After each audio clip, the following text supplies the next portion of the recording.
Hello my friends, hope you're all doing well, and welcome back to another Baldur's Gate 3 full party building guide for Honor Mode, where we take 4 powerful synergistic builds and weld them together into a powerful and synergistic whole, a party that's designed to clear Honor Mode with ease. Today, we're focusing on the dark side of Baldur's Gate 3, and I mean that literally. I'm calling this an evil party, but it doesn't have to be. Like all of these party building guides, no specific story choices will be required to make this party function, but this party will be focusing around abusing one of the most powerful mechanics in Baldur's Gate 3, the Darkness spell. Darkness is a symmetrical effect. It affects both you and your enemies with debilitating conditions, and strategy game players will recognize symmetrical effects as ripe for abuse. If you can break the symmetry and have these things affect only your enemies rather than both you and the enemy, then you get massive advantages. If you can see in magical darkness, then your party gets the following: complete immunity to enemy ranged attacks, advantage on all of your attacks, making your attacks much more likely to hit as well as critically hit, which will be very important for some of these builds, and enemy melee characters have disadvantage on all of their attacks as well. Because of the choices that we're going to be making when building this party, we will also almost completely negate enemy spellcasters by removing their ability to deal damage and making it so that we will succeed on almost every saving throw, and so enemies will have no options in order to actually harm this party. Ranged attackers will not be able to target us, melee attackers will miss most of their attacks, and spellcasters will look on helplessly, while your very high damage output, excellent control, and high sustainability over the course of long adventuring days lets you carry this party through Honor Mode with ease. In order to start abusing darkness and really shutting down what our enemies can do, we are going to need in this party 2 things. One is lots of ways to apply darkness, and this party, of course, will be built to have as many casts of darkness as possible and to be able to apply darkness across the entire field to shut down enemies and make your positioning easier. If you are all stuck in one cloud of darkness, it is more difficult to play than if you can spread darkness over the entire map, so having lots of different casts that we can apply in different areas will help this party a lot. The second thing that we need is immunity to magical darkness on all of our characters. There are 2 ways to get this. Either level 2 Warlock with the Devil Sight Invocation, or with items that give you immunity to blind or specifically the ability to see in magical darkness. There are 4 items that provide this immunity in the game, but 2 of them are only available in Act 3, and 2 of them are locked behind specific story choices. So because of that, there's really only one item that we can reliably get that will give us immunity to magical darkness relatively early in the game. That is the Eversight Ring. And so we're going to limit our immunity from items to only 1 character in this party. The rest will be striving to get it from Warlock levels in order to make this party play as smoothly as possible. For our first character, we want as much damage as we can possibly get, and the best way to do that in this party is a Lockadin. A Warlock Paladin multiclass not only gets to cast Darkness and see in Darkness, it also gets to use the high-level Warlock spell slots for smites, benefit from the advantage on all of its attacks because Paladins love to attack with advantage, since critically hitting is so important for Paladins, and this character also gets to act as a secondary controller behind our more dedicated control casters to really lock down enemies. It will be able to abuse Arcane Acuity in the late game, one of the more broken mechanics in the game, so we get access to that as well. And because we get to take Paladin levels, if we take Oath of the Ancient as our Paladin Oath, we can, at level 7, have incoming damage from spells while giving this character's Charisma as a saving throw boost to our allies. Our Charisma will be at least 20, so that means we'll pass basically every saving throw against spells, take half damage from spells, so this character not only outputs massive damage and control, it also is going to make our party effectively immune to enemy spellcasters. You can use a different Paladin Oath, but because the party will be so tightly grouped, Oath of the Ancients is just awesome for this party, so I'm going to recommend that. For race for this character, you are best off with Drow, as basically for every member of this party, because more casts of darkness just means more time that you can spend abusing the magical darkness and defeating your enemies with it, but especially for this character because it's hungry for spell slots to use for smites. For our ability scores, of course, we are going to be using our Charisma to attack with, thanks to Pact of the Blade. So we're going to take 16 Charisma, and we'll just go ahead and drop Strength down to 8. We will take 12 Wisdom, we will take 16 Constitution, and we will take 14 Dexterity. You can swap Con and Dexterity if you want additional initiative. This character will not get access to Alert, so whether you want more hit points or more initiative, it comes down a little bit to playstyle, but since enemies will be locked down so often, either one I think works very well. This character will probably not be our party face, but since it's a Charisma character, it totally can be, so just take skills based on whether you're using this as a party face or not. Other than that, no decisions to make at level 1. Let's go to level 2. Character level 2, this character is going to immediately start taking Warlock levels. You can actually take your first 3 levels as Warlock if you want, and then respec to Paladin 1, Warlock 3 for heavy armor access at level 4. That might give you a slightly smoother early game, but just for the sake of the build video, I'm going to show you the endgame build. For our subclass, we're going to take the Great Old One, because this character will be critically hitting a lot, and because we have command from our paladin levels anyways, so we don't need fiend. Fiend is normally taken for command, but Great Old One for the fear is pretty good.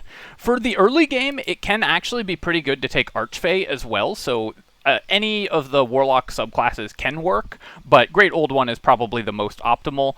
Archfey Warlock does give you an extra AoE fear in the early game, which is pretty nice though, and can win some early game encounters by itself, so any of those options are reasonable.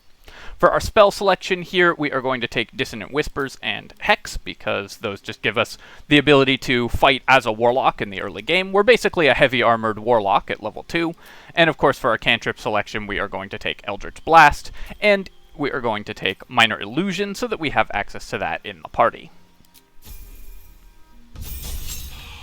At character level 3, we're taking another level of Warlock, and we're going to take our Eldritch Invocations, and of course, like basically every Warlock before us, the Eldritch Invocations we're taking are Agonizing Blast, which gives us an excellent ranged option both at this level and also at later levels. While we will be transitioning to a melee character once we get access to Smites, this character can still fight just fine at range with Agonizing Blast. You will often be hasted thanks to the Sorcerer in your party, and double Agonizing Blast is often a great use of a hasted action. So double Eldritch Blast is often a great use of a hasted action. So don't neglect the fact that all of your party members just come with free longbows because you have Eldritch Blast on them.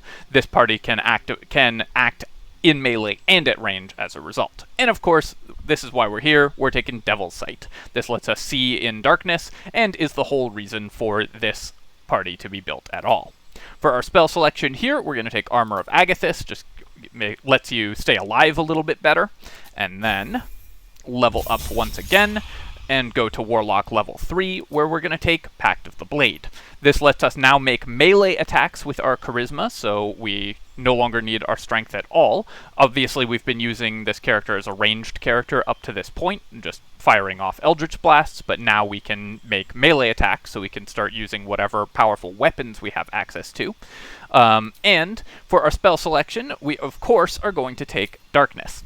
Now, you don't actually need Darkness on every one of your Warlock characters, but it's really nice to have it on this character especially, because you will often be in melee, and so you'll often be out front of the rest of your party members, so sometimes there are places you want Darkness where this is the only character who can get it to that place, and so having it castable on this character is very good as well. We will also, at this point, replace Dissonant Whispers, which we no longer are going to use that regularly in combat, and we're going to replace it with Misty Step. We're definitely going to want Misty Step on this character at some point, so might as well grab it now. And for combat options, Dissonant Whispers is now a little bit superseded just by firing off Eldritch Blasts, or making melee attacks, so we don't need it anymore. At character level 5, we're going back for a second Paladin level, where we get access to Command, which obviously is awesome, but more importantly, we get access to Smites. This character can now make Smite attacks using your level 2 Warlock spell slots, or your level 1 Paladin spell slots, for incredible damage and sustainability, as well as being able to hang out in darkness and fire off Eldritch Blasts, forcing enemies to come to you.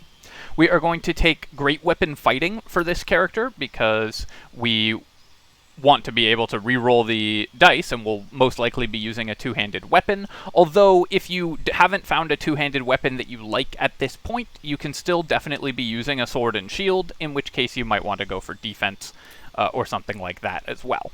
For our prepared spells, you are, of course, like all Paladin builds, going to be using these mostly for smites, but we're going to take Command, and we're going to take Bless. You'll have Bless elsewhere in the party, but it's still something that can be nice for certain fights just to have available on every character.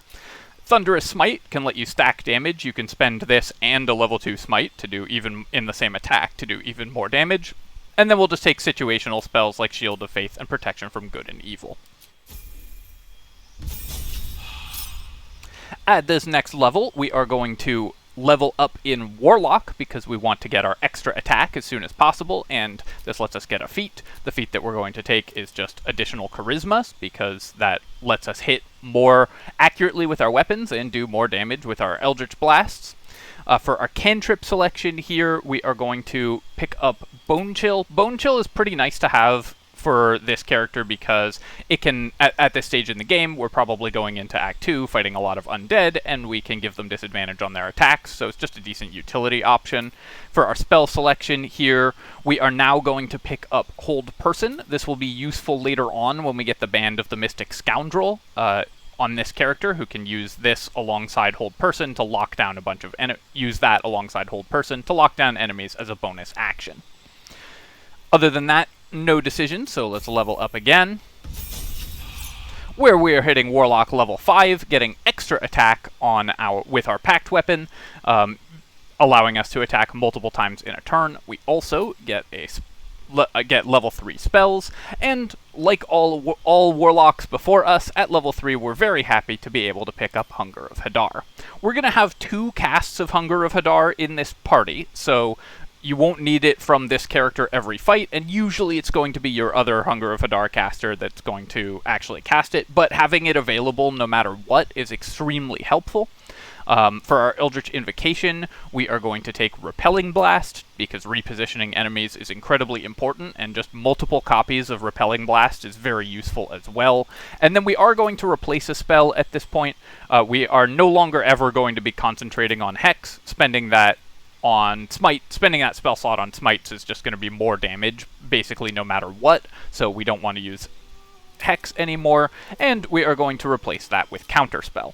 Even though this character will not get high-level spell slots to use with Counterspell, so we will only be reliably able to counter spells of level 3 or lower, it's still extremely useful to have Counterspell on this character, although some other options, if you feel like you will forget and use it on the wrong spells, you can pick up Hypnotic Pattern, because it's an enchantment, it's an illusion spell that you can bonus action cast with the Band of the Mystic Scoundrel. You could go back for utility spells like Invisibility if you feel like your party needs those.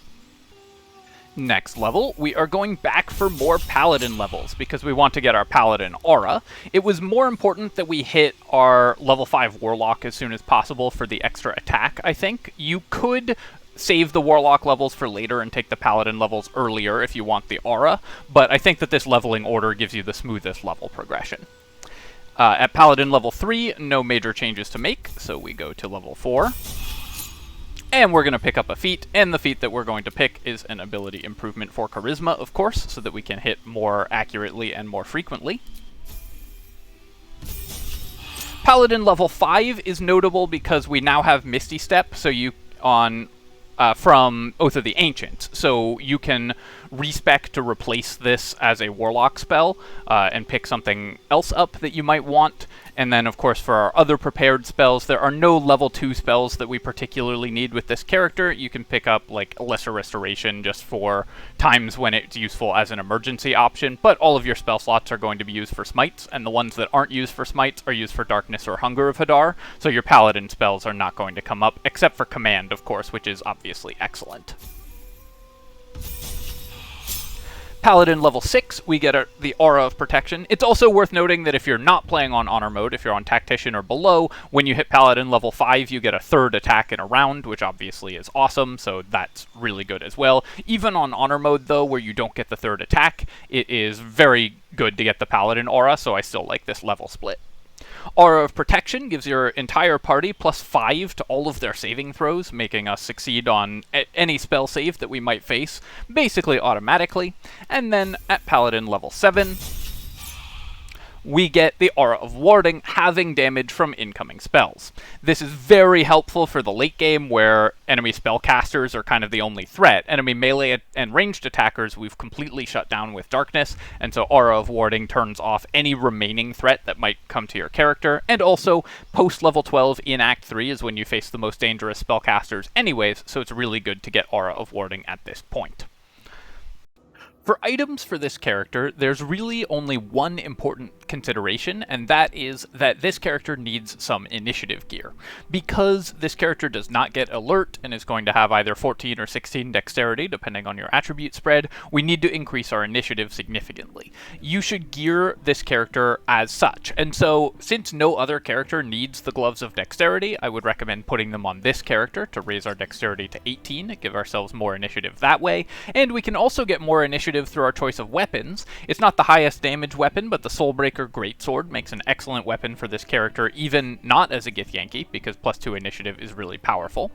Another option is armors that increase your initiative, though this character has heavy armor proficiency, so you may just want more AC from good heavy armor, or you may want more initiative from items like the Yuan-Ti Scale Mail, because this character will rarely come under fire since you will be in darkness all of the time. Other than that, items that increase your critical hit chance or give you additional guaranteed criticals are excellent for this character. Crits obviously work very well with Mortal Reminder and with smite attacks, so increased critical hits are very important. And this character, because you'll be attacking minimum of twice a turn, sometimes more often with hasted actions, because you are very likely to be hasted a lot of the time on this party, will be able to use the Helmet of Arcane Acuity and the Band of the Mystic Scoundrel together in order to stack Arcane Acuity to massive levels. You don't even need the Arcane Acuity helm, honestly, but even higher save DCs are always nice. Band of the Mystic Scoundrel lets us use our weapon attack and then cast Command or Hold Person as a bonus action, which is incredible for this character. That's the build. Let's go to Character 2. Our second character is going to provide the control for this party. This party will want to lock down enemies, so even enemies who aren't completely crippled by darkness will be unable to fight us because this character will be able to control them. We'll also output excellent secondary damage and buff our entire party with massive damage boosts because this character, as a Sorlock, is going to be able to twin haste. When your whole party is spamming Eldritch Blast, Twinned Eldritch Blast is one of the best Hasted Eldritch Blast is one of the best uses for haste actions. So Twinned Haste is really nice to have access to in the party. This character can provide it. You can also do things like Quicken Hunger of Hadar at the beginning of combat, for incredible control, and so this character is going to enable the party to win fights before they even start. Because this character is likely to be our party face, we are going to take as our ability stat spread, actually I've already done it, we're going to take 17 Charisma, 10 Wisdom, 16 Constitution, and 14 Dexterity, with 8s as the rest. This gives us the highest possible Constitution saving throw, combined with our initial Sorcerer level giving us proficiency, and in the late game, the Paladin Aura, so we will never lose concentration on spells, because our concentration is going to be, our Constitution save is going to be astronomically high. The 17 Charisma is either for the Actor feat, so that we can have expertise in our dialogue skills, because this character is probably going to be our party face, or for Ethel's Hair. If you get Ethel's Hair in this party, this is the character that's going to eat it. This will enable you to hit 20 Charisma and take the Alert feat without sacrificing any Charisma, but we're going to grab Alert on this feat, on this character anyways, because it's just so important that this character go first. As our controller, this is the character that we want to shut down enemies before they go, and we can use spell save DC gear, which won't be in high demand for the rest of our party, to make up for lower charisma if we don't end up grabbing Ethel's Hair. This character will start with Sorcerer to gain con save proficiency, and for our abilities, we've set those out. For our skills, we're going to take Persuasion, and then if we're getting Actor, we won't take Deception or Performance, but if we aren't getting Actor, you might want to pick one of those up, and then other than that, it doesn't matter what your skills are, but you might want to take something that gives you some dialogue options like Insight. We're going to take Storm Sorcery as our subclass so that we can use the bonus action Flight to reposition, just incredibly powerful. For our spell selection, we're going to take Shield and Magic Missile. Shield, of course, makes us nearly invincible, combined with the disadvantage enemies will be suffering from when attacking us, so it's just a great defensive reaction for this character. Even with our relatively low AC from items, we will be basically impossible to hit. And then Magic Missile, every party needs access to Magic Missile somewhere in the party. It's important for some encounters, and just having guaranteed no questions asked damage is really nice, so we'll pick that up as well. For our cantrip selection, we are going to take Mage Hand, because we want to have that utility in the party, and we're going to take Friends, because this is our party face as a character, so having Friends will give us the ability to use that for dialogue checks where Friends will come up. If you're playing on Honor Mode, be sure to either leave the area or only cast Friends if you don't mind starting a fight, but it's still very useful for your party face. And then we already have Minor Illusion, but we can pick up a second copy just to make sure that we always have a character in position to use it, and then Ray of Frost will be our main combat cantrip and let us freeze things. Minor Illusion we could swap out for like Firebolt or another utility spell if we wanted to. Either way will be fine, but I think this is the best setup. That's it for level 1. Let's go to level 2. At level 2, we are immediately branching out, and we're going to take our Warlock levels. Warlock will get us access to Eldritch Blast, of course, which is a even better cantrip than the great combat cantrips we have already, although keep in mind the utility of Firebolt and Ray of Frost for setting up like fire or ice surfaces. And then we're going to go ahead and pick up True Strike to annoy people in the comments. Then for our subclass, we're going to take Fiend. I like taking Fiend here because Fiend allows us to take Command, and having Command on even more characters is really nice, though this character can also be a great old one Warlock and use Mortal Reminder to spread fear, but just getting additional copies of Command and the damage spells that we'll get from Fiend Warlock later on is pretty good for this character, and we'll take Hex so that we have good early game damage. At Warlock level 2, we get our Eldritch Invocations, and of course, just like every other Warlock before us, it's Agonizing Blast and Devil's Sight to maximize our damage and let us see in darkness. And our spell selection at this level is also going to be Armor of Agathys. This lets us just stay a little safer. Combined with Shield, this means that even this relatively low hit point character can protect our Armor of Agathys hit points pretty well. You could also take Blade Ward as a cantrip, by the way. I should have mentioned that, just to protect Armor of Agathys hit points. That's good for both this character and the other character, but we will likely be applying Blade Ward to our whole party with the buff on heal items in the early game, so we don't necessarily need to learn it.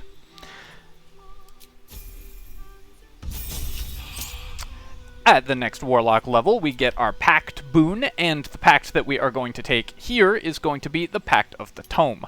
This gives us a second copy of Guidance, another party member is going to get Guidance, as well as Thorn Whip, which is actually incredibly powerful for this party.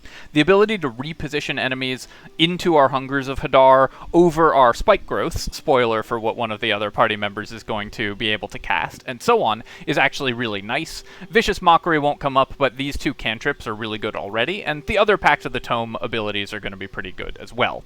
We'll be able to use...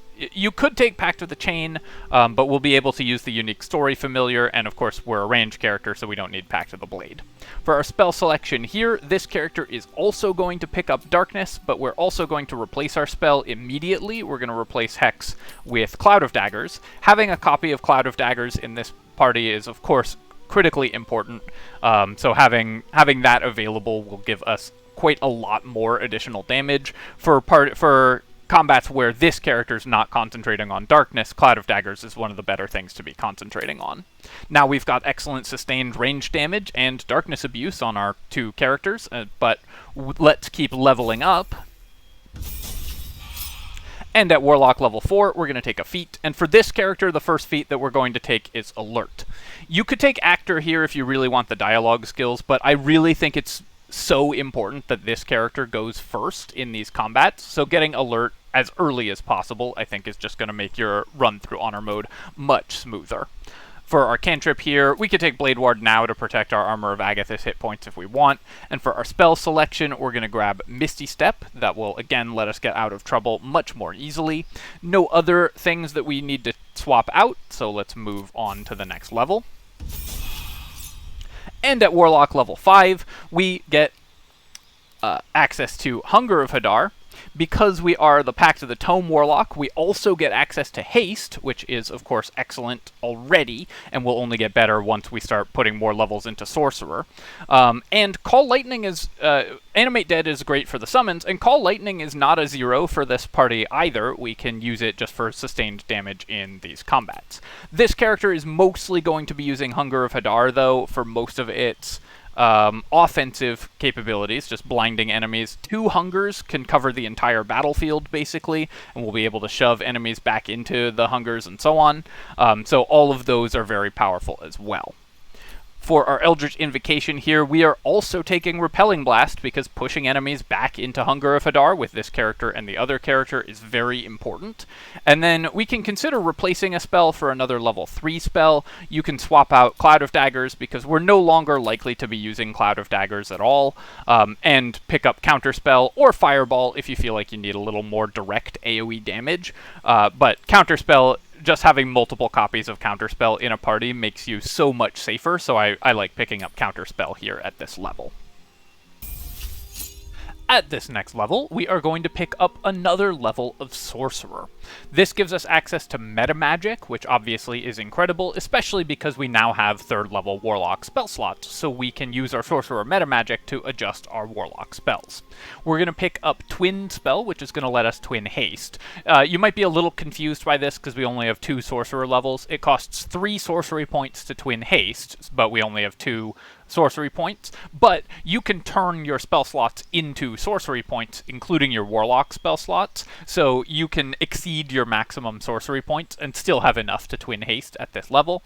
And then, rather than taking Distant Spell, which is what I usually suggest taking, we're going to take Extend Spell, because this will give you double duration on your commands, which is incredibly useful for this character. Double duration commands means that enemies will just be prone for 2 turns, just unable to do anything, to act in any way, so Extended Spell is really nice here as well. For our spell selection at this level, we are going to pick up either a utility spell that we feel like we might want, just anything like Disguise Self that you think you might want. You can also take Mage Armor in order to give yourself higher AC if you're running around in a robe, which you often will be. It's also worth mentioning that this character should be a half-drow so that you have shield proficiency, because shields are very important for this character and we don't get that elsewhere. Or your best combat spell is honestly still Chromatic Orb, just the ability to make any kind of surface is really nice. So we'll just take Chromatic Orb to give us Ice Surface access, as well as the ability to target any different kind of elemental weakness that enemies might have.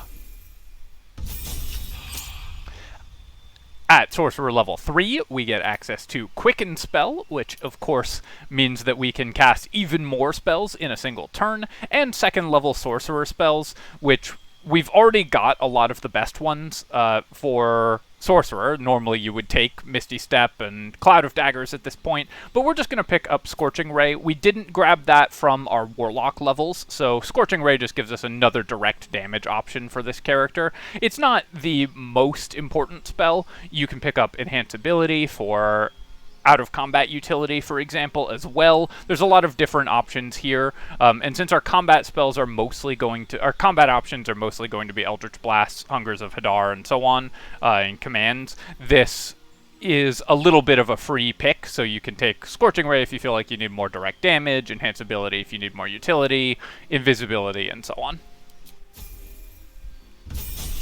Next level, we're going to go to Sorcerer level 4, because we just want to get our feat as soon as possible. If you didn't take if you are taking Actor, then you'll take it here. If you took Ethel's Hair, you'll just take an ability improvement to go up to 20 Charisma.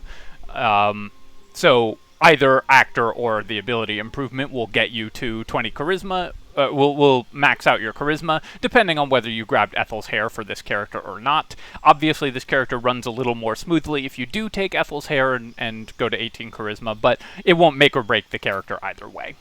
For our cantrip selection here, we've got all our utility cantrips on lock, so we can just pick up kind of whatever we want. You can take Acid Splash, because you can use it to open a lot of boxes at once, just because it's an AoE, so I kind of like having that for quality of life purposes. And then for our spell, we're going to take a utility spell.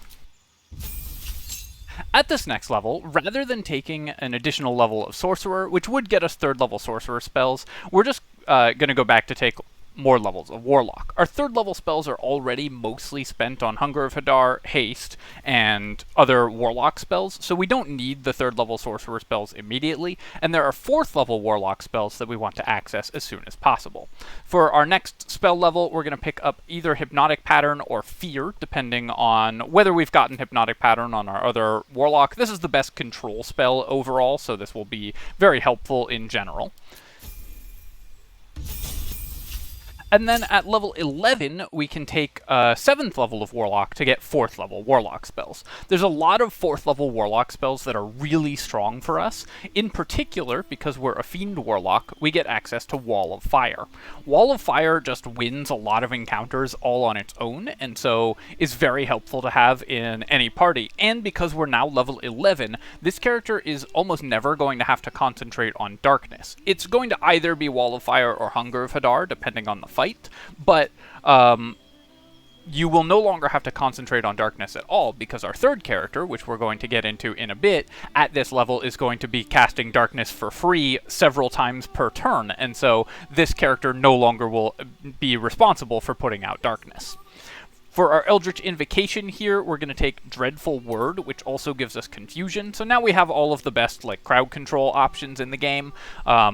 Between Hypnotic Pattern and Confusion and Hunger of Hadar, we're able to lock down enemies extremely effectively. Confusion can be cast into groups of enemies because it doesn't... Confusion only hits enemies. It says creatures here, but only hits enemies.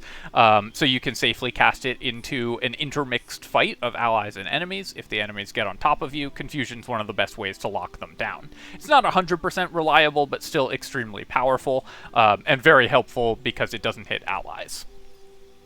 Finally, we can consider replacing spells, any of these low-level spells that we're no longer using. For example, you might not still be using Armor of Agathys at this point. You could replace for Banishment, because there's a couple late-game fights that Banishment is excellent for. Since it targets a Charisma save, enemies who have weak Charisma saves, which includes some late-game bosses, will be extremely cold to Banishment, and so you can just lock them out of the fight very easily, because they will almost always fail the save. So I am going to recommend swapping out Armor of Agathys for Banishment. That's a little bit to taste, though. It depends on exactly how you are finding the party playing out.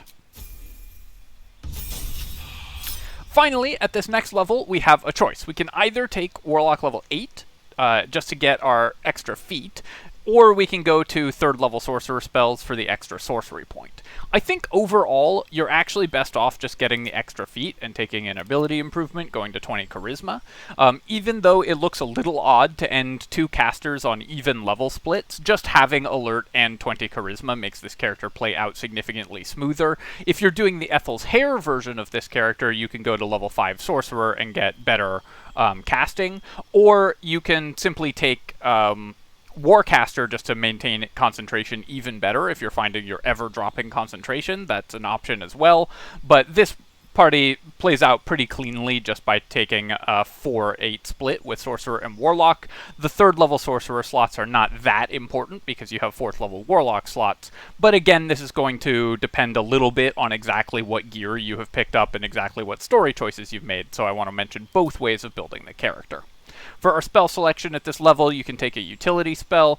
One that is worth mentioning for this party is actually Stinking Cloud, because It's a poison, and if you have immunity to poison from Hero's Feast, then Stinking Cloud can be another cloud option that the party can fight into, and that enemies will run into and get stunned. So you can have Darkness and Stinking Cloud and sit inside of that if you're immune to poison, so that gives you yet another layer of defensive capabilities. So just for fun, we're going to grab that, and then you can layer those clouds on top of one another to make it even harder for enemies to get to you. For itemization for this character is going to grab most of your spell save DC gear. So anything that increases your spell save DCs should go on this character. You will typically be the character that's concentrating on a control spell if there's a control spell to be concentrating on, so having spell save DC gear is pretty important. Also, things that stop you from falling over are pretty nice, just to maintain concentration.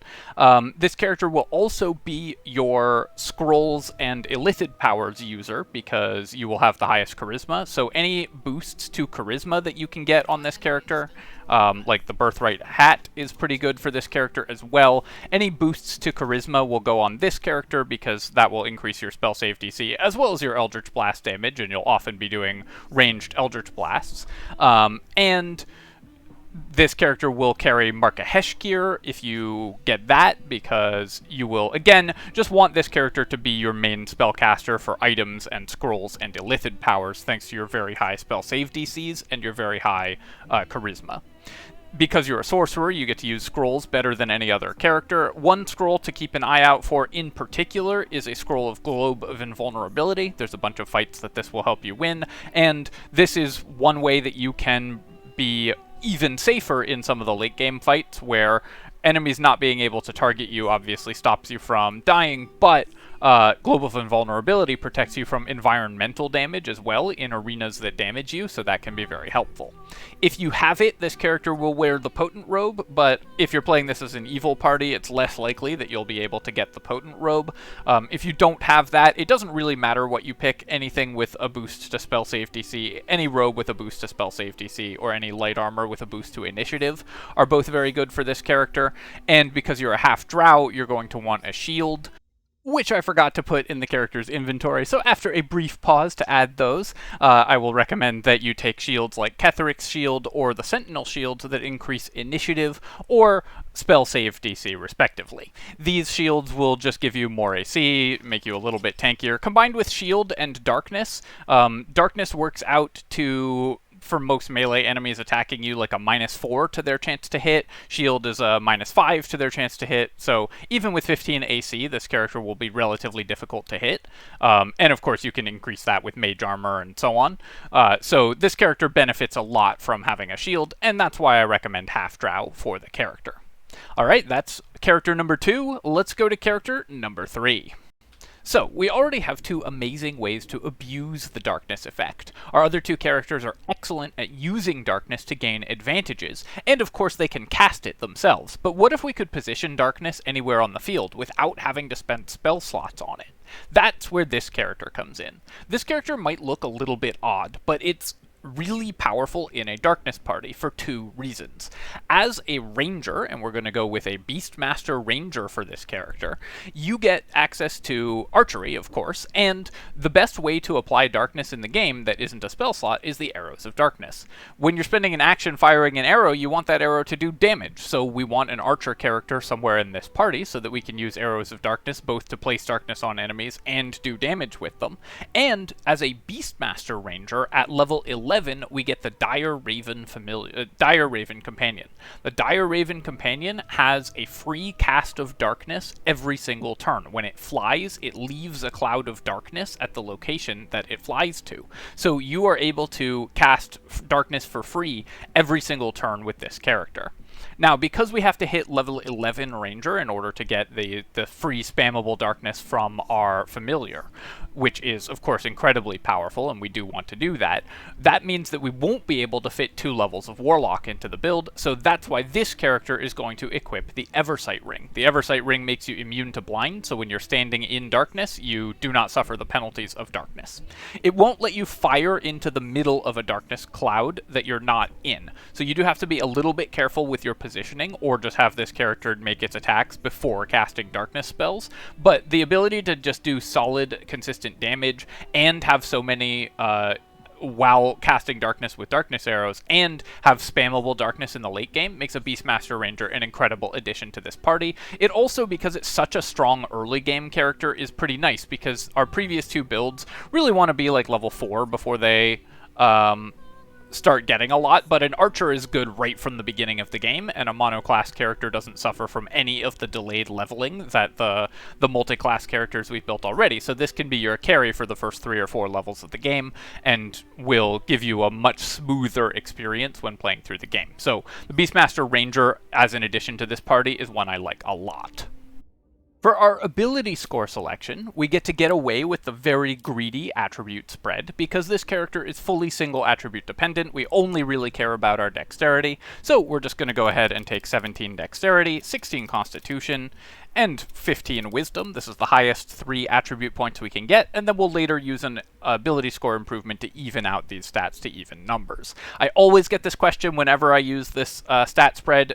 If we could take 3 16s, we would, but you can't. You can see we don't have enough points to take 3 16s, so this is the only way to get 18, 16, 16 on 3 attributes. For our skill selection, it is fairly important that we take a background that gives us sleight of hand. So you're going to want sleight of hand proficiency, because this is going to be your lockpicking character with the highest dexterity in the party. It's great at lockpicking. And you're going to want to take stealth as well, just to make sure that you have it. And perception is very important for a ranger. That's part of why it's nice to have this additional wisdom as well, so that we can spot traps. If you didn't take a background with sleight of hand proficiency, you can get it from your natural explorer levels. You can take urban tracker and gain sleight of hand proficiency, but it's much better to take Wasteland Wanderer for fire and gain the damage resistance, because that's very helpful for this character.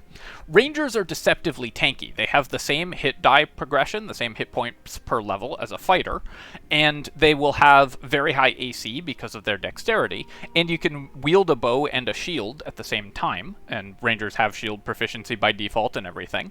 So this character will have some of the highest armor class in the game, and have some of the highest hit points available in the game, while also getting damage resistance to 2 of the more common elemental damage types. Plus, of course, we will be in darkness, so we won't be targetable by ranged attacks for most of the game. We'll have our paladin buddy buffing up our saving throws and making us even more resistant to spell damage. So between all those things, this character is extremely hard to kill, and as a result, and it can also use its beast to distract enemies, and as a result adds an extra layer of safety to this already extremely safe party.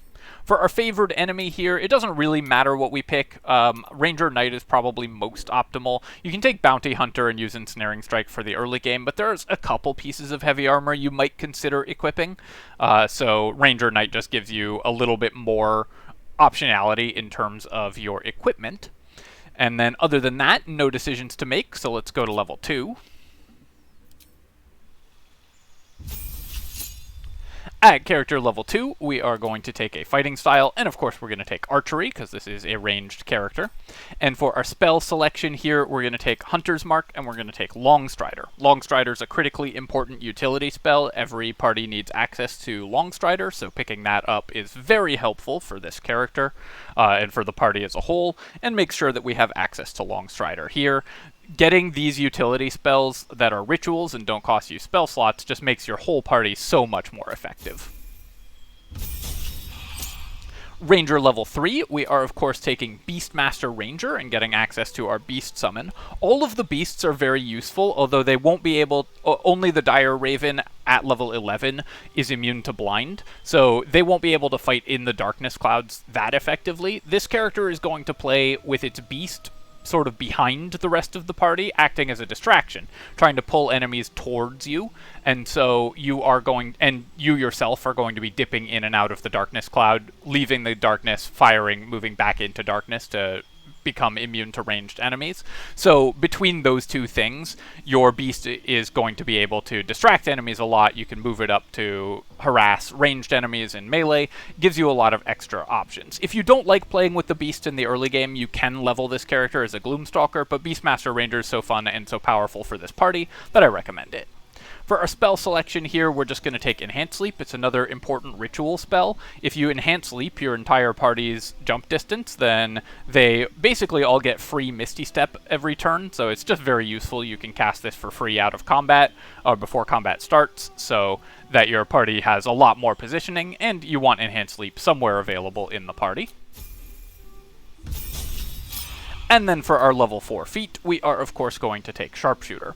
This character will not yet be making all of its attacks with advantage because we don't yet have immunity to darkness, but we will soon get either the Eversight Ring, or if we're delaying that a little bit, a couple Warlock levels, which I'll talk about in a second, and so have advantage on all of our attacks because we're attacking from darkness all the time, and that will enable us to land Sharpshooter very efficiently on enemies, while in addition to all the things that normally make archers very good at landing Sharpshooter shots regardless. You have Bless from your allies, and we will have the archery fighting style, so we'll be able to land these shots very effectively, and Sharpshooter just makes us do so much damage that it is always worth picking up for archery builds. At character level 5, we get Extra Attack, and Extra Attack, of course, is really nice, but one thing to keep in mind on this character is that if you are going to fire an arrow of darkness at an enemy, make sure you do it as your second attack. If you do it as your first attack, the enemy will be in the darkness cloud, and you won't be able to target them with the second attack, so you do have to be a little bit careful with that with arrows of darkness.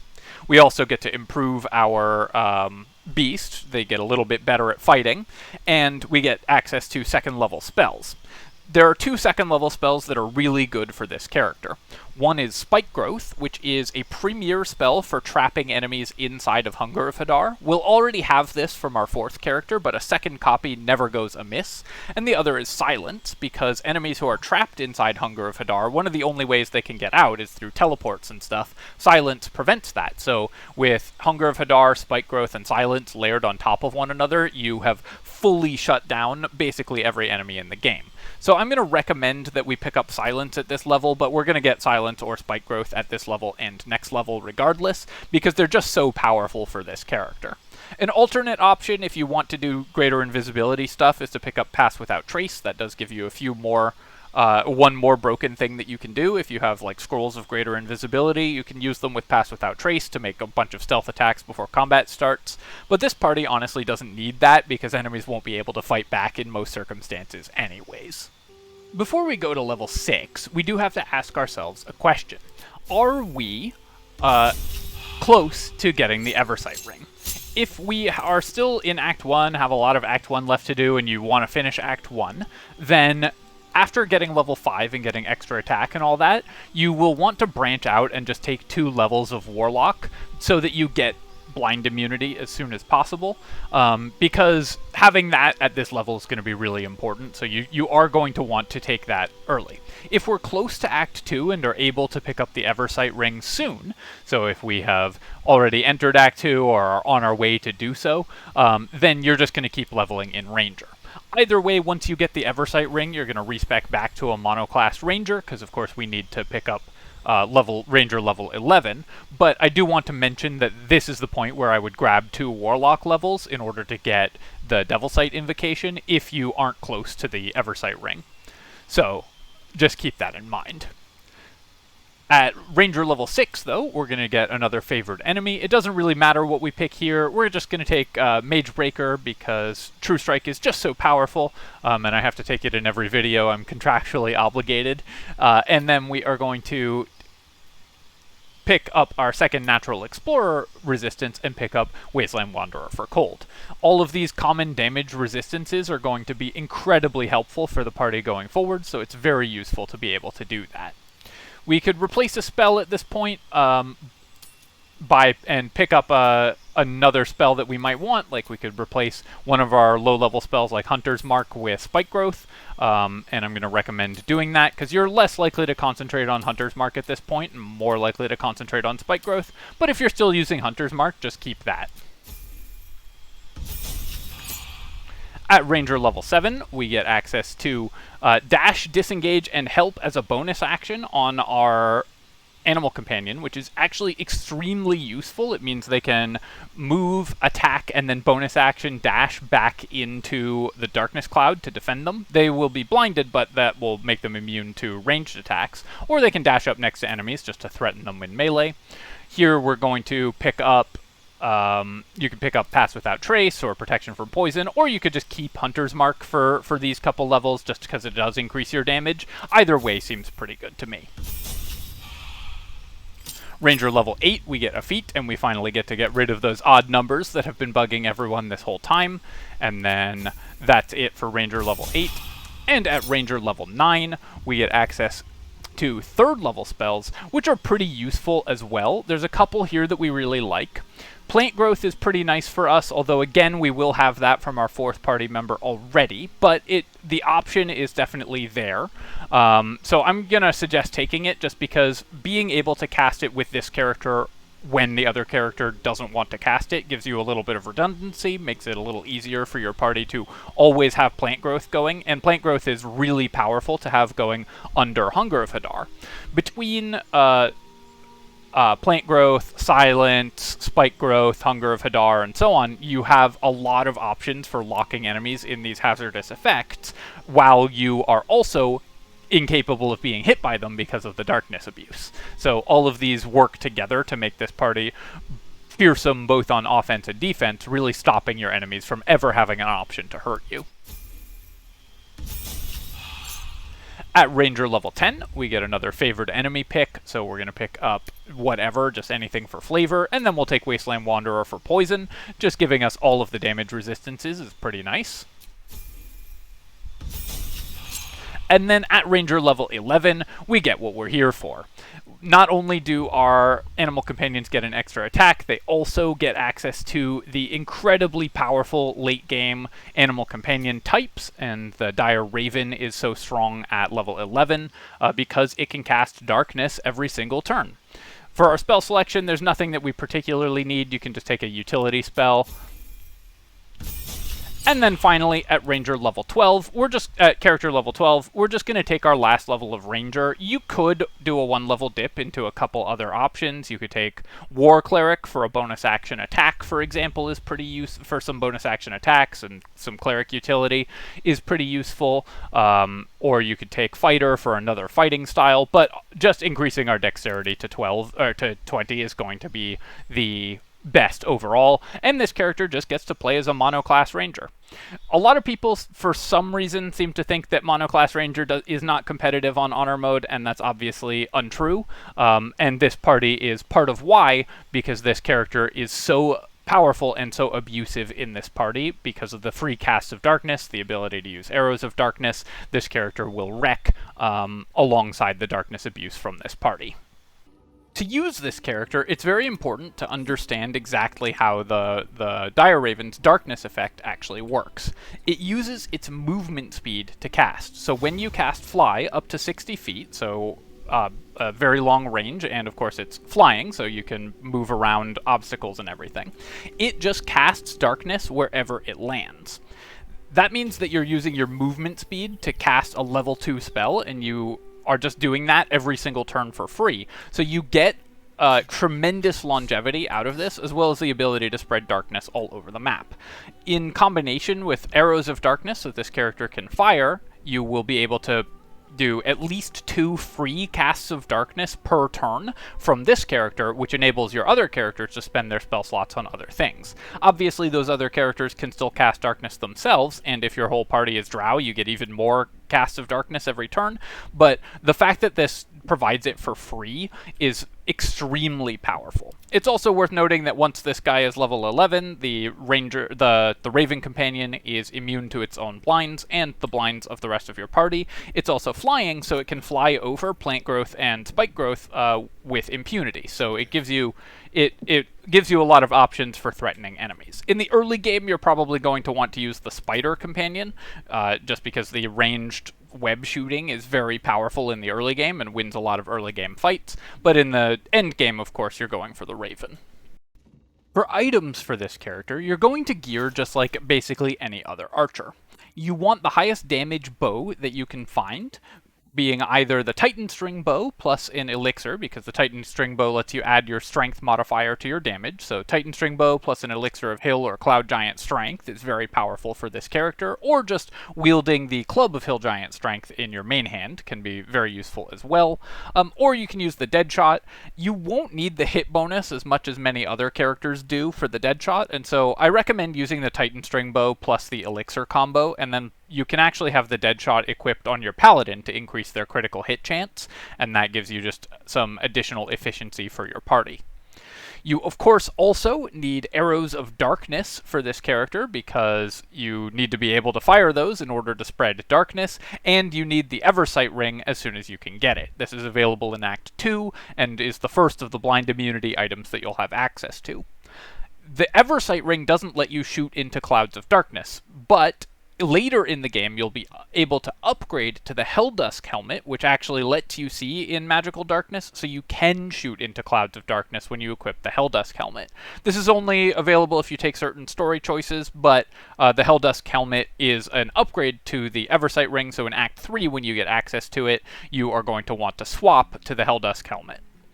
You also just want anything that increases your damage, like the Flawed Helldusk Gloves, for example, increase your damage per shot. This character is your weapon damage dealer, is going to be dealing a lot of the weapon damage for this party. Obviously, the Paladin does as well, but the Paladin prefers critical hit gear. This character prefers anything that increases your damage or chance to hit, and so is very useful there as well. And although this is a dexterity character, so it doesn't need alert or bonuses to initiative, a small bonus to initiative will really help you win initiative much more frequently. So you can take anything that increases your initiative a little bit and gain a lot of benefits from that.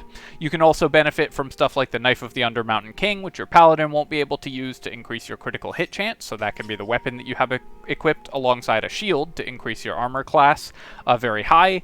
And you probably just want a medium armor with uncapped agility, or you can go with a medium armor like the Cat's Grace armor or the Elegant Studded Leather that give you bonus initiative. Either of those work very well.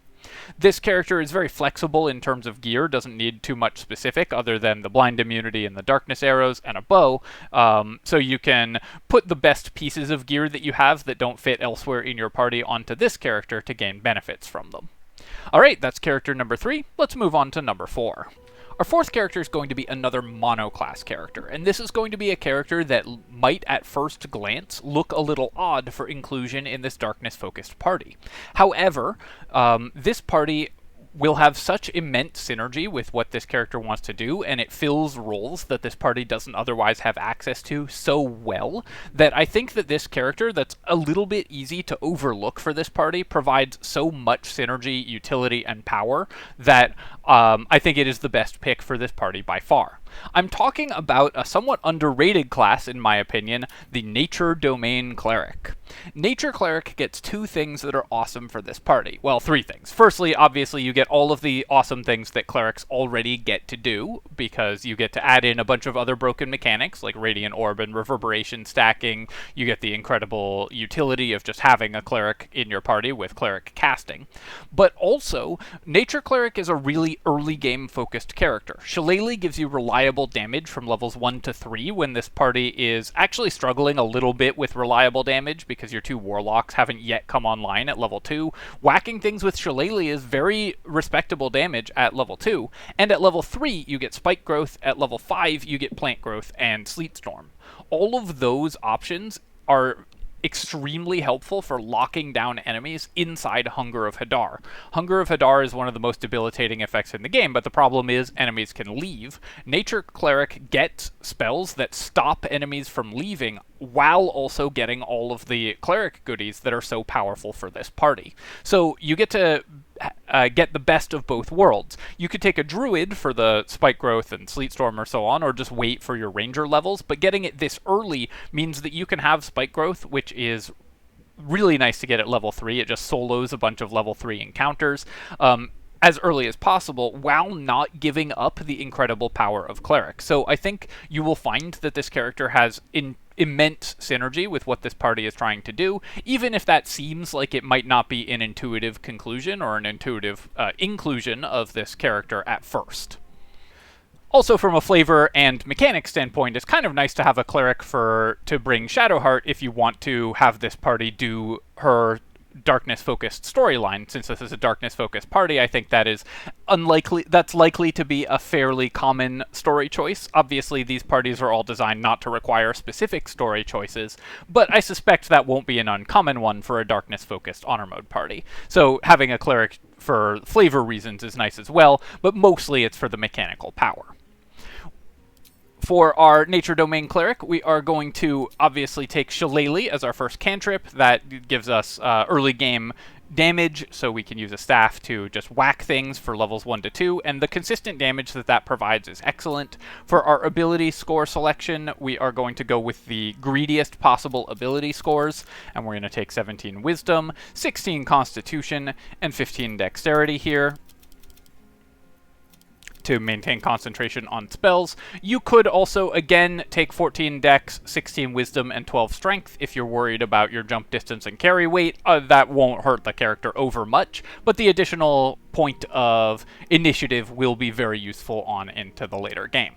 For our skill selection here, there's nothing particular that you want, but if you're not playing this character as Shadowheart, you should probably take a background that gives you Perception, just because we'll have high Wisdom, so Perception proficiency is very helpful. And then for our cantrip selection, of course you want Guidance, you want Produce Flame, which lets you set things on fire, and also is your best ranged attack cantrip, and you want Resistance, because that's just a great utility cantrip for a party to have. No other choices to make at level 1, let's go to level 2. At Cleric level 2, we get Charm Animals and Plants, which is completely useless, so just ignore this ability, but I will mention Prepared Spells at this level. Of course, we want Sanctuary, because having Sanctuary gives us a lot of extra safety for our party.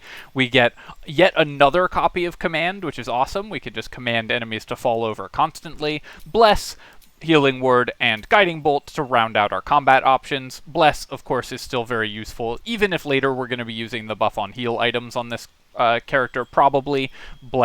Concentrating on Bless is what we want to do in the early game, and all of these just give us good combat options as well as emergency responses if things start to go wrong. Level 3, we get Spike Growth, which is great because Spike Growth can be, and Silence. So this doubles up on our Ranger's ability, so we can now have both of these running from this character and from the Ranger. Spike Growth and Silence together, of course, are very powerful. For our prepared spells at this level, the only level 2 spell we're going to add in is Spiritual Weapon. You can place this in Spike Growth and stuff, and the Spiritual Weapon is also immune to Blind because it's a construct. It doesn't have eyes, so it works very well in darkness alongside the rest of your party, and enemies will get distracted and try to hit it sometimes.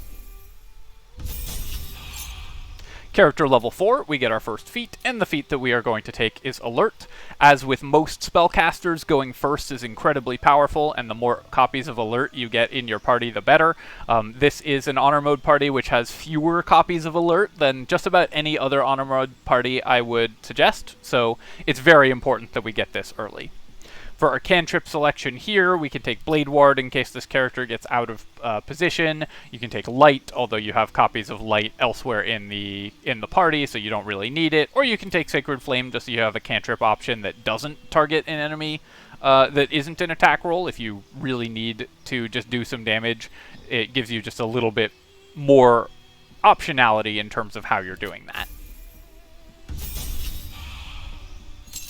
Cleric level 5, you get 3rd level Cleric spells, and that gets us access to Sleet Storm, Plant Growth, and Mass Healing Word, among other things. So we're going to swap out our prepared spells a little bit. Of course, we're taking Spirit Guardians, still really good on every Cleric, even this kind of Cleric, who is sitting back and will be concentrating on other spells like Spike Growth and Sleet Storm a little more often. You will not as often be running in with Spirit Guardians, but it's still just an incredibly powerful spell. Glyph of Warding for a combat option, and then we'll probably drop Guiding Bolt for Mass Healing Word so that you can apply the buff on heal items more easily to your entire party. At this next level, we do have to ask ourselves, similar to our Ranger, whether we're going to get access to a blind immunity item for this character soon. Now, this character doesn't need blind immunity the same way that the Ranger does, because it's not going to be attacking from outside of darkness. You can either have them park in the darkness and just be blind, and that's totally fine, or just play outside of the darkness just as a normal cleric, and that will also be totally fine. But if you do want to lean into the theme of the build, you may want to take 2 levels of Warlock now, especially if you are not yet in Act 2, or are not yet close to Act 2, or are not planning to get Shar's Spear of Evening. Shar's Spear of Evening is the only other blind immunity item available before Act 3, and the Eversight Ring is already earmarked for the Ranger. So if you're not planning to get it, you might want to take 2 Warlock levels at this level, just to give you blind immunity, and then respec back to monoclass Cleric later on. We want to be a monoclass Cleric because there's late game spells that are really powerful for this character, so you could take Warlock levels, but it's better just to use darkness immunity items on this character, in my opinion. We've already gotten what we're here for from our level 3 spells, so we don't in particular need to continue with our cleric levels immediately. At level 6 and 7, we would take Warlock and pick up darkness. Either way, I think that's an optional respec, so we're just going to keep leveling in cleric. But it will depend a little bit on your planned path and what story events you are planning to take as we go through the game. At level 6 Cleric, you get Dampen Elements, which lets you have incoming elemental damage, making this party even more resilient. One of the only ways you can actually get hurt in this party is with AoE spells, because we don't yet have our Ancient Paladin aura online, so Dampen Elements can help keep your squishier characters alive against AoE spells. Just very useful there. And then at character level 7, we get access to higher level cleric spells. Grasping Vine is another one that's very useful. Pulling enemies across Spike Growth does damage to them. Pulling enemies into Hunger of Hadar, and Grasping Vine doesn't care about being blinded because it's a plant, is also very useful. So this can be used to keep enemies trapped inside some of the more dangerous areas in the game. You can also keep enemies trapped next to the spell that we're going to be taking, Guardian of Faith. Guardian of Faith is just an excellent damage spell for the level of the spell. Just does 60 damage for a level 4 spell, which is pretty nice. And you can do stuff like throw it, pull it with Grasping Vine, keep it alive with Warding Bond. There's a lot of tricks you can play with this spell, and in addition, you can just use it to block doorways and keep enemies trapped inside of your damaging AoE effects and unable to shoot back at you because you're all hiding in darkness. We'll also probably just prepare Freedom of Movement, because Freedom of Movement is just a good panic button. If your party gets stunned and you aren't able to set up a darkness, you can use Freedom of Movement to unstun that character so you can set up darkness and not get stunned in future. Cleric level 8, we're going to even out our ability scores. Again, just fixing the ability points that have been bothering everyone this whole time. And at Cleric level 9, we get 5th level spell access, including Insect Plague and Wall of Stone from being a Nature Cleric. Insect Plague is another one that's just really nice for layering with other damaging effects. So this party also just has a huge pile of damaging effects that can be layered on top of each other to really debilitate and ruin enemies' days, while also being incredibly safe because they're all clustered up, immune to retaliation inside the darkness. For our prepared spells at this level, you also get to add in some 5th level spells or just utility spells from lower levels. There's not a lot of level 5 spells that you're that interested in for cleric spells, so you can pick up utility spells. Even though you're a darkness party, daylight is still useful in some fights. So it does give you the option to dispel darkness, although you are at home in the darkness. And then you can just pick up aid and use that to give your whole party extra temporary hit points, or extra hit points, which is very nice as well. At Cleric level 10, you get Divine Intervention. Now, we probably won't use the Divine Intervention mace, but this is still just a powerful class feature, and we get to take another cantrip. You can take Blade Ward just to help keep you alive if things go really horribly wrong. You're not usually going to be casting it, so it doesn't matter what cantrip we take there mostly, but still pretty useful. And then at Cleric level Cleric level 11, we get 6th level spells, and again, you can layer damage here with Blade Barrier, which again is difficult terrain. You can keep enemies trapped in it with Plant Growth, you can keep enemies stuck in it with Hunger of Hadar and Silence, and so on, so you can do even more damage that way. Or, of course, especially if you're not using a camp caster, you can just cast Hero's Feast on your whole party. One neat trick that this enables, if you have Hero's Feast, is that if you're all immune to poison, you can layer Stinking Clouds, or if you have scrolls for them, Cloud Kills on top of your own party. And enemies who want to fight you have to enter those poison clouds as well as in the darkness, so then they will be taking disadvantage on all their attacks and tanking a bunch of damage and saving against Stinking Cloud every turn. So Hero's Feast gives you yet another defensive option for your whole party. Or of course you can just use a planar ally, which is a great summon that will last all day, but Hero's Feast is the most powerful option for most of the time, so that's what we're going to take. And finally, for our last feat, we're just going to go ahead and max out our Wisdom, making sure that we have the highest possible save DCs. This character won't usually be forcing enemies to make saving throws that often, but increasing our save DCs does make them more likely to fall over on our Sleet Storms and stuff. This is mostly a utility caster though, so we don't care that much about our save DCs, but more Wisdom is really nice. If you're finding you're losing concentration on spells a lot, you can also just take Warcaster here, because you don't actually need to hit 20 Wisdom on this character. Let's go ahead and prepare some spells. We'll just prepare a few level 6 spells. Since this is the only character that gets level 6 spell slots, you can also cast all of these every day, because this character is going to be able to use all of your spell refresh items. Since you're the only character that actually needs to refresh high level spell slots, you get to use all of the Spellcrux Amulet and everything. You can swap Markaheshkir to this character, have them refresh a spell after casting Hero's Feast, and so on. So there's even less item conflict with this party, because this is the only character that cares about level 6 spell slots and can use them for summons as well as combat. For items for this character, the great thing about this character is this is where we get to layer in a bunch more extremely broken effects, because we're a Cleric, so we get to use all of the broken item combos available to Cleric. In the early game, that's going to be the buff on heal items, Hellrider's Pride and the Whispering Promise, giving our whole party Bless and Blade Ward whenever we heal them. These can also go on the Paladin, because we're an Ancient's Paladin who has the AoE heal, so you can swap these over to the Paladin when you get the later game items that go in this slot. We're going to want the best heavy armor available, and I recommend the Dwarven Splint Mail. It just makes you better at maintaining concentration on spells, and no other character in the party is really in competition for the Dwarven Splint Mail, because your other heavy armor user is going to be using a more aggressive armor, so the Dwarven Splint Mail can go on this character. You also get to use the Radiating Orb items, which of course are broken, so you can use the Luminous Armor if you want to go that route, as well as the Coruscation Ring and the Luminous Gloves, alongside the Boots of Stormy Clamor for Reverberation. You can do Radiating Orb and Reverberation, knock over all the enemies with Spirit Guardians. One thing to note, though, is because this is a darkness party, the Callous Glow Ring, normally part of this setup, will not always work, because it only works against enemies that are illuminated. Enemies in darkness, which are going to be a lot of them in this game, for this party, will not take the extra Callous Glow damage, so just something to be aware of. It's still a good item, and still an excellent combo for this character. Of course, Radiating Orbs are extremely broken, and that's one reason to bring a Cleric, but the Callous Glow Ring works a little bit differently.